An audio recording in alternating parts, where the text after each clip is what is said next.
তোমার করে চা খাওয়া মনে হয় হবি না নে। হঠাৎ বাবু মনে হচ্ছে আসবি না নে। তুমি আমাকে চা দেও না কে? আরে হঠাৎ বাবুর নামে না হইলে রাহো। সেই রকম অর্ডার নেই রে ভাই। তালি নয় আমাকে নামে লিখে রাখো, তারপরও চা দাও। তোমার করে নামে যদি লেখি তাহলে সেই লেখাটা তো মনে করো জীবনের মনে লেখা হয়ে যাবে।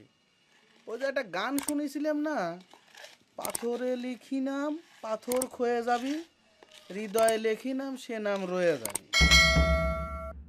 এমন ভাবে কথা করছো যে আমার কাছে 2-4-10 টাকা পাওনা আছে তোমার। সে লাইনই তো হাঁটিনি, তা পাবো কেমবা করে ভাই? দেখো মজনু, তোমার হাতে চা খাতে খুব টেস্ট লাগে, তাই আমরা অনেক দূরতে আইটি আসি চা খাই। তা বললে তুমি নিজের লাট সাহেব ভাবি না। না রে ভাই, আমি লাট সাহেব ভাববো কে? আমি নিজে চার দোকানদারি মনে করি। তবে একখান কথা কই, টেকা দিবে চা খাবে, হিসেবটা সোজা। তোমার দোকানে কি মানুষ আগে টেহা দিয়ে চা খায় নাকি যে তুমি আমার কাছে টেহা চাও? আগে চা দাও খাই, তারপরে টেহা লেও। তোমার কাছে যে আমি কি জন্য টেকা চাই সে কথাটা কল তোমরা খুব ভালো করে জানো। সাত সকালবেলা তো এসে এই সিটটা দখল করেছ, এখনো কল আমি কিছু করছি না। এই মজনু ভাই, দাও 2 কাপ চা দাও। হঠাৎ বাবু না আসলে পরে বিল আমি দিয়ে দেবেন। তুই কি নিজের শমশের আলীর সাথে তুলনা করিস রে টাপা? তোর মতো একটা পকেট মারের কাছ থেকে আমরা চা খাবো, এটা তুই কেবা করে ভাবলি? শোন, আমরা আর যাই কিছু করি হালাল খাই, বুঝেছিস?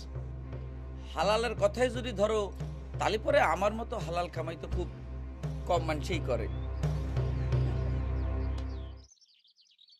সন্তকুমার, তুমি যে এইরকম না কাম করবে পারো, আমি নিজে তোকে নেগেও বিনচেস করে মারতেছি না। তুমি নিজের চোখে দেখে তখন বিশ্বাস করে পাইতেছো না, তো মানুষের কি করে বিশ্বাস করো? বা তাছাড়া তোমার কাছে আমি দুধ বিক্রি করি না। দুধ বিক্রি না করলে আমি তোমার পিতা ছাড়তেছি না। আমি তোমার মুগন মুইলে তোমার মুগন। তুমি আমার পিস ছাড়বে না, তাহলে এটা গাড়ি এ আল্লাহ কেন, আমি কি তোমার মানে কামের চাহন নাকি? খুনিও আর করে দিলে তাই না? চেয়ারম্যান সাহেব, আপনি ওই মজনুকে একটু শাসন করেন, সে আমাকে চা দিতে চায় না। ওই কয় আপনার বলে অর্ডার নেই। মজনুর কথা পরে শুনি, তুই আমাকে চেয়ারম্যান ডাকলো কেন? না ইয়ে মানে গ্রামের সবাই তো জানে আপনি চেয়ারম্যানে খারাপেন নাকি মিছা কইলাম?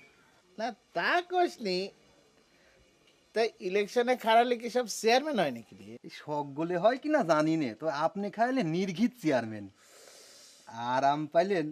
তবে আপনার মতন সৎযোগ্য লোক এলাকার একটাও নেই, না কি কও?